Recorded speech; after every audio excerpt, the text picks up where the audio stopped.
Assalamualaikum warahmatullahi wabarakatuh. Bismillahirrahmanirrahim. Ashhadu an la ilaha illallah wa ashhadu anna Muhammadar Rasulullah. Allahumma salli ala sayyidina Muhammad wa ala ali sayyidina Muhammad. Rabbis rahli sadri wa yassirli amri wahlul 'uqdatam min lisani yafqahu qawli. Amin. Bismillahirrahmanirrahim. Salam hormatku, salam santunku buat para sahabat-sahabatku tercinta, jamaah uripi Allah dimanapun Anda berada, baik adanya di dalam ataupun di luar negeri. Semoga kita semua senantiasa di dalam keberkahan di sisi Allah Subhanahu wa Ta'ala. Amin ya Rabbal Alamin. Sebelum kita awali kajian di pagi yang indah ini, marilah kita gemahkan bersama di dalam nyawa, di dalam jiwa, di dalam hati, di dalam roh, dan di dalam kehidupan ini dengan kalimat-kalimat thayyibah. Subhanallah walhamdulillah wa la ilaha illallah wallahu akbar wa la hawla wa la quwwata illa billahil aliyil azim. Alhamdulillahirabbil alamin. Di pagi yang indah ini, temanya berjudul Ku cabut roh Tuhan di hatiku. Alhamdulillahirabbil alamin. Seolah-olah selama ini, sejak datangnya detik-detik akil balik tiba di hati kita, seolah-olah kita mencabut uripe Allah di dalam hati kita. Seolah-olah semenjak detik-detik akil balik tiba, kita mencabut kewujudan Allah menjadi kewujudan diri manusia kita di hati kita. Seolah-olah semenjak detik-detik akil balik tiba, kita mencabut kekuasaan Allah, daya upaya dan kehendak Allah di dalam hati kita. Selama ini wujudullah kita cabut dengan wujud kita sendiri, diganti dengan wujud diri manusia kita sendiri. Uripe Allah ku cabut, ku ganti dengan uripe manungsane. Kekuasaan Allah ku cabut, diganti dengan kekuasaan manusianya. Kehendak daya upaya dan kekuatan Allah ku cabut, ku ganti dengan daya upaya dan kekuatan diri manusianya di hatinya.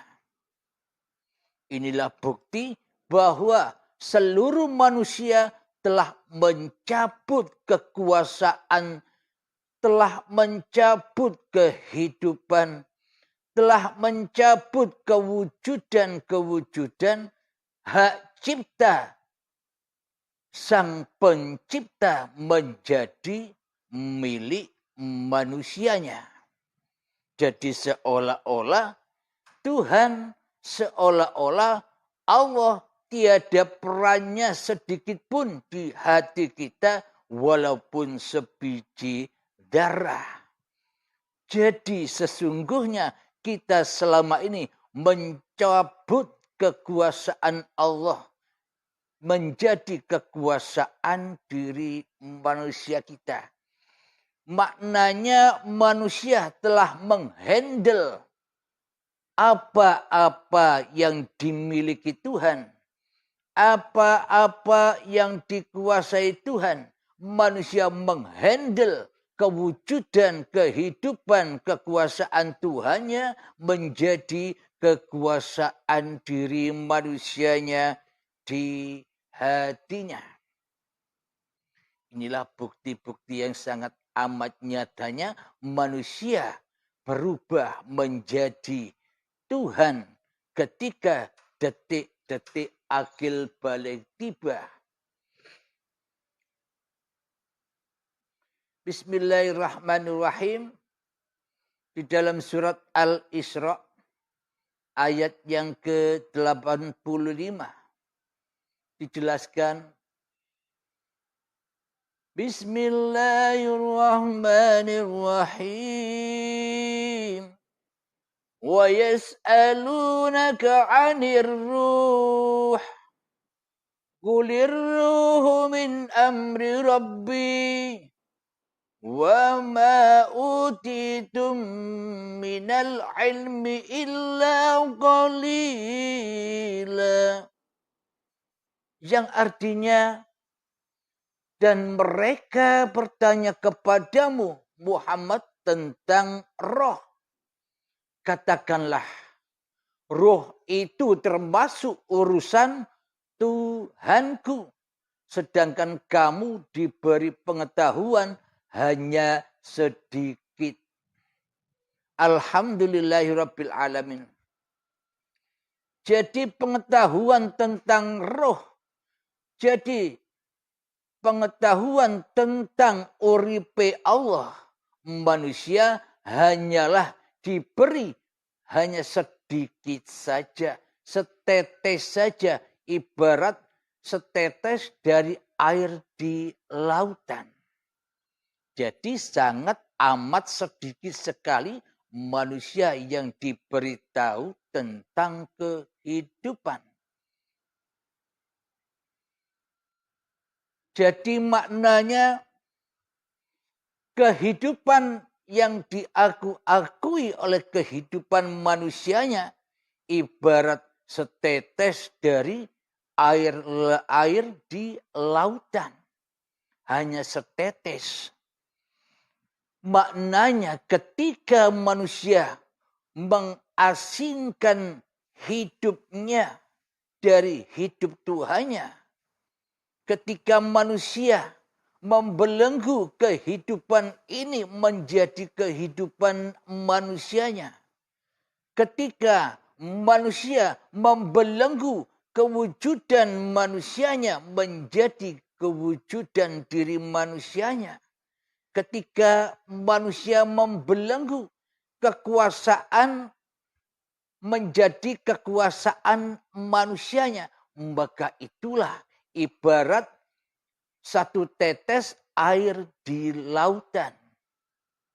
Maknanya setetes air inilah yang memisahkan diri dari induknya, dari air laut.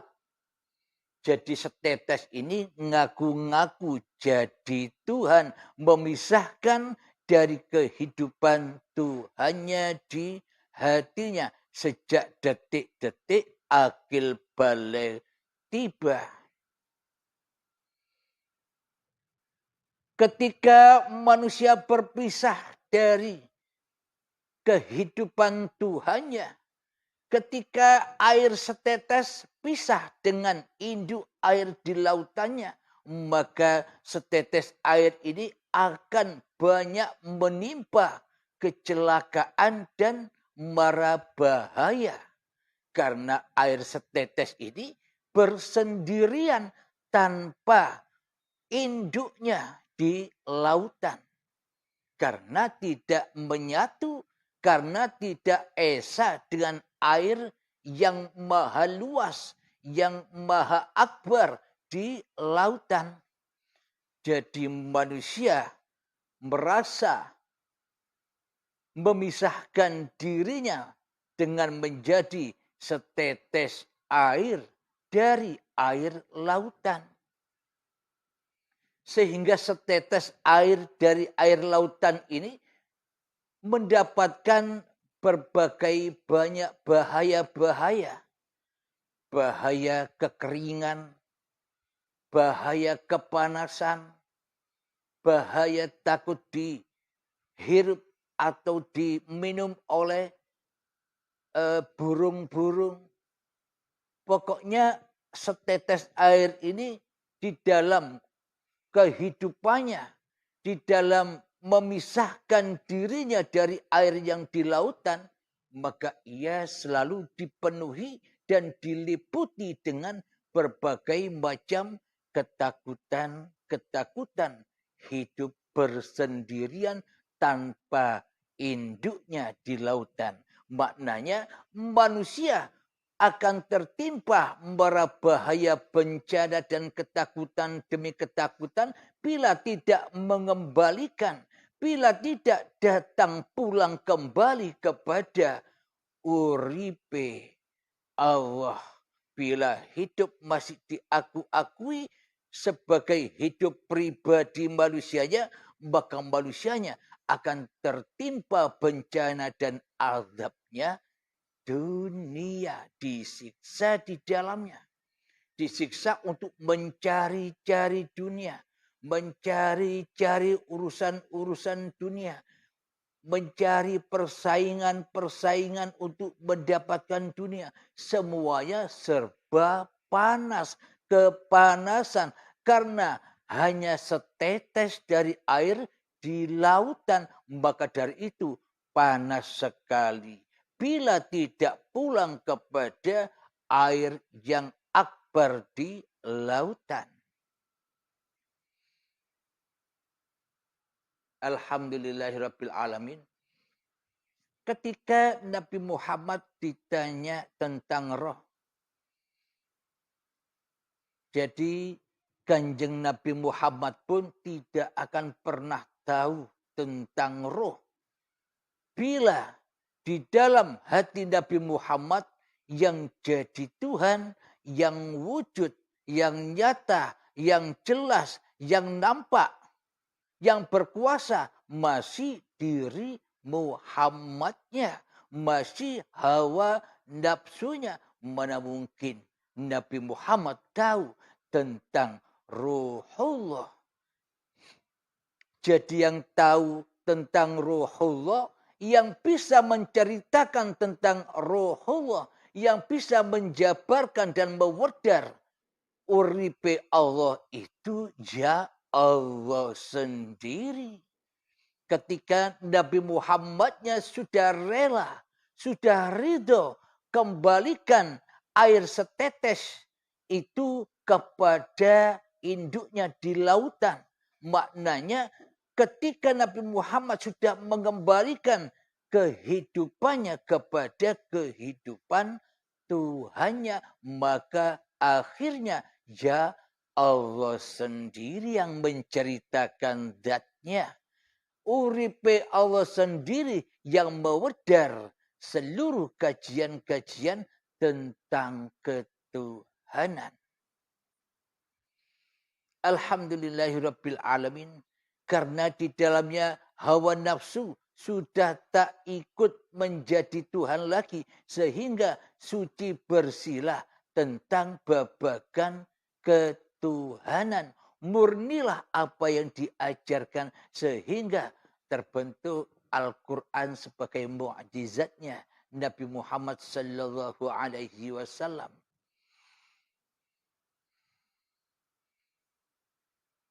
Karena uripe Allah sudah dikembalikan kepada Allah, maka Nabi Muhammad sudah tidak jaga-jaga lagi diri Muhammadnya.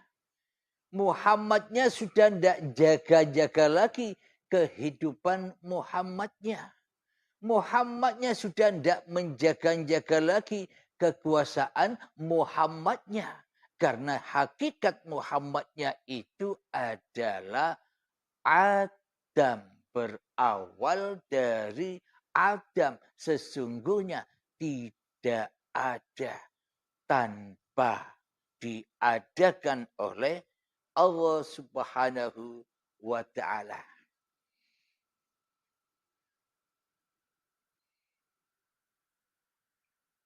Ayat yang selanjutnya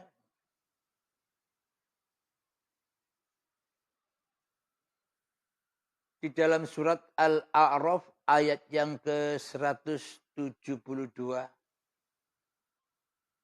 Bismillahirrahmanirrahim. Wa idh akhadha rabbuka min bani adama min zuhurihim dhurriyyatahum ala ذريتهم وأشهدهم على أنفسهم ألست بربكم قالوا بلى شهدنا, yang artinya, dan ingatlah ketika Tuhanmu mengeluarkan dari sulbi tulang belakang anak cucu Adam. Keturunan mereka adalah mengambil kesaksian terhadap roh. Mereka seraya berfirman, bukankah aku ini Tuhanmu? Mereka semua menjawab, betul engkau Tuhan kami. Kami bersaksi atasnya. Jadi bila menurut syariat yang telah dibaca ini, seolah-olah manusia sudah pernah bertemu dengan Tuhannya dan saling berjanji-janjian. Alastu birabbikum, wahai manusia, apakah aku ini Tuhanmu? Manusia pada menjawab, qalu bala syahidna. Iya, engkaulah Tuhan kami.